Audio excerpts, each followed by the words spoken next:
Et à présent, j'ai le plaisir d'accueillir Maïté. Bonjour Maïté.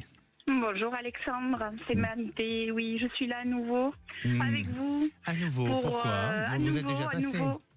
À nouveau, parce qu'au mois de février, j'étais venue vers vous et que l'équipe, vous m'aviez sélectionné. Et là, je reviens vers vous parce que voilà, José m'a demandé ma main au mois de juin. Alors c'est fou parce que quand j'ai pris connaissance de votre message, Maïté, j'ai pas osé de vous demander à Aude du Standard en disant mais est-ce que Maïté n'est pas déjà passée? Il me semblait que cette histoire me parlait. On avait déjà. Oui, elle vous parle. Effectivement. Alors c'est bien vous. Je suis heureux de vous retrouver, Maïté. C'est très gentil, Alexandre. Alors, c'est très gentil. C'est un retour de prédiction?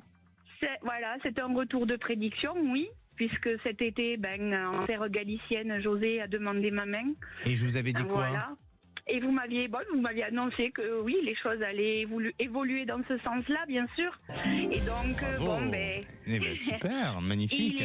Il y a des inquiétudes, bien sûr, parce que vous venez de le relater tellement joliment et voilà. Et je venais vers vous pour que vous me disiez votre pensée, votre ressenti vous êtes de tout ça. Vous êtes face à vos peurs?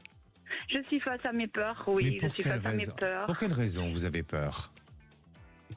Du bonheur? Vous avez peur? Pourquoi? Oui, Du bonheur? Écoutez, pourquoi pas? Les autres ont droit au bonheur. Est-ce que moi j'ai réellement droit à mon bonheur aussi? Là, c'est une belle question. Voilà l'émotion qui ressort. Oui, effectivement, et c'est une belle question. Alors, bien sûr que pour parler comme ça, c'est que vous avez vécu des choses difficiles dans votre vie auparavant. Exactement. Et peut-être que vous avez aussi l'image du bonheur qui n'est que seulement éphémère. Et vous dites, pourquoi moi ça peut exister et si ça doit exister, est-ce qu'à un moment donné, tout peut s'arrêter soudainement? Voilà, je vous confirme que oui, ça peut s'arrêter. Je vous confirme que ça peut s'arrêter. Mais le bonheur, c'est quoi? Le bonheur, c'est ce qu'on se construit, c'est à l'intérieur de nous, c'est ce que vous avez dans vos tripes avant tout. Le bonheur, ce sont des instants, ce sont des moments sur lesquels vous faites vivre. Et si si vous animez pas tout ça, si vous ne mettez pas tout ça en route, eh bien, il n'y aura pas de bonheur. Donc, le bonheur, c'est un lien avec vous-même, c'est pas avec celui des autres. Non, bien sûr. Bien sûr. Donc, je l'entends bien. Aujourd'hui, cet homme vous apporte du bonheur, d'accord? Tout à fait, Alexandre. Exactement. Et le jour où il ne vous portera plus, où il ne vous apportera plus de bonheur, eh bien, c'est à vous à prendre cette décision pour aller créer un autre bonheur et pour gérer autre chose. Donc, aujourd'hui et concrètement, quelle est votre peur, ma chère Maïté? Faire ce pas entre parenthèses, Alexandre, puisqu'il y a 38 ans, j'ai perdu le plus grand amour de ma vie, puisque je vous l'avais relaté la première fois, c'était mon papa qui est parti. Et nous étions dans un grand bonheur, on avait notre maison, les frères et sœurs, la famille, et c'est arrivé tellement soudainement et il nous a filé entre les doigts une maladie, nous a emportés. Et comme vous saviez très bien mon histoire, vous avez tellement de gens et je comprends que vous ne vous souveniez pas de tout. Et malheureusement, ça a basculé et ça a basculé dans quelque chose de terrible pour notre famille, puisque je suis restée à la tête de cette famille, à épauler une maman, 3 frères et sœurs. Et je suis rentrée dans la vie active et ce beau bonheur que nous avions nous a échappé des mains. Et j'ai José, c'est mon bonheur. Depuis l'instant et la minute 1. Voilà. C'est tout simplement ce que j'étais en train de vous dire, Maïté, pardonnez-moi de vous couper la parole, mais votre papa vous a donné cette capacité à créer un bonheur, que vous vous êtes construit vous-même. Vous auriez pu très bien le refuser, ce bonheur-là, et vous vous êtes construit vous-même. Votre papa, la vie a décidé qu'il ne soit plus présent sur cette terre. Il est toujours présent auprès de vous, après chacun ses croyances, mais en tous les cas, il est toujours présent. Et ce bonheur vous est donné, où on vous montre cette capacité d'avoir le bonheur avec une autre personne.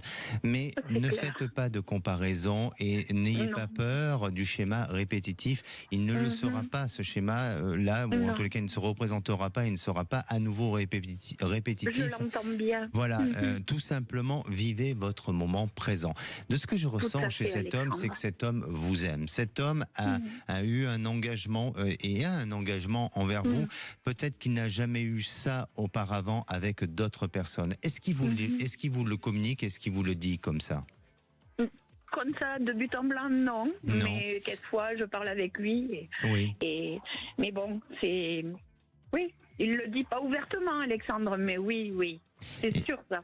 Mais en tous les cas, il a déclaré sa flamme et oui. Et vous avez... Il s'est mis à genoux en Galice auprès de mes cousins 3e degré et je pense qu'il a fait sincèrement. Il s'est mis à genoux en Galice. À genoux en Galice, oui. En Espagne. Terre des miens. Voilà. Non, en Galice, en terre galicienne, dans le nord de l'Espagne. Oui, en puisque Espagne. Lui est de Séville.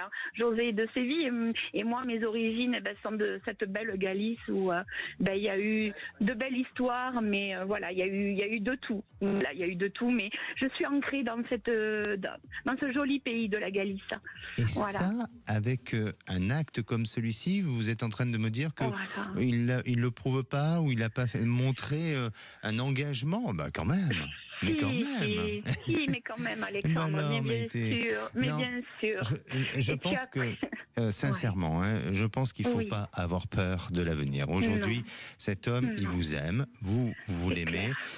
Bien entendu que si vous commencez à vous poser tant de questions dans 5 ans, 10 ans, comment ça va se passer, il y aura des moments de fragilité, il y aura des moments de difficulté. Évidemment, parce que cet homme a son caractère, il a sa personnalité et il n'est pas évident à vivre.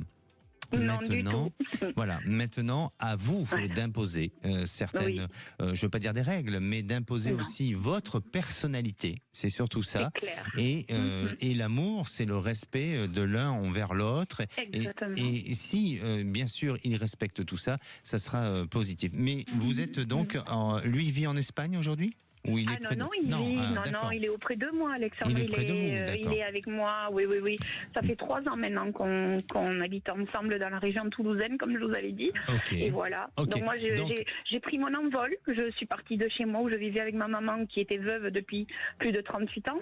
Et voilà. Et voilà, j'essaye de me réaliser, de me concrétiser, on va dire, voilà. D'accord. Donc, vous avez appris à vous connaître depuis 3 ans. Oui. Alors, Maïté, il y a eu plusieurs étapes. Alors, dites-moi. Bien sûr que oui. Dites-moi, il vous a fait cette demande de mariage pour, vous m'avez dit, le 21 juin 2025. Alors voilà, lui a fait le premier pas en Galice et c'est moi après qui ai dit, maintenant, mon gars, il faut continuer. Donc en France, on va aller à la mairie et puis on va faire les choses en bonne et due forme, comme ma sœur aînée, comme mon frère, comme ma petite sœur.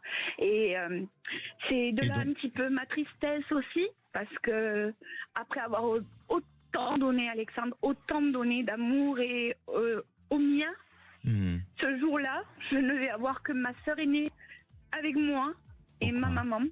Voilà, parce que je ne sais pas. Il y a eu des clashs que je ne méritais pas. Et ça, je peux vous le dire, j'ai des tambours battants. Mes frères et sœurs avançaient de l'avant. Je me suis mis dans le monde du travail pour les aider. Et demain, après-demain, parce que c'est après-demain, le 21 juin, et une m'a répondu, du 21 au 29, on ne sera pas là, pas de chance, on est en vacances.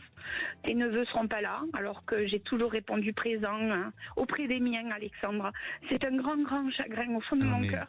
Écoutez, je vais vous dire, c'est pas seulement malheureusement votre famille. Aujourd'hui, on est dans un monde où on est un peu centré sur soi. Et bien sûr, et ça, c'est incroyable. Le principal, Maïté, ce jour-là, c'est un jour sacré pour vous. C'est un jour où vous allez inonder de bonheur. Et même si il manquera certaines personnes, il vaut mieux parfois avoir des personnes qui soient là avec beaucoup d'amour et pour vous porter vers cet élan de bonheur, que des personnes qui soient là juste pour vous juger ou pour vous jalouser. Parce que parfois la jalousie amène à des comportements et à des réactions qui font mal, certes, mais au moins ça vous ouvrez les yeux sur une situation. Ne vous inquiétez pas, Maïté, enlevez-moi toutes ces peurs. La peur est légitime. Il faut parfois avoir peur parce que la peur nous permet d'avancer et d'aller dans le dépassement de soi et de aussi éviter certains dangers. Mais pour moi, ce mariage, va vous permettre de vivre encore pas mal d'années de bonheur. D'accord ?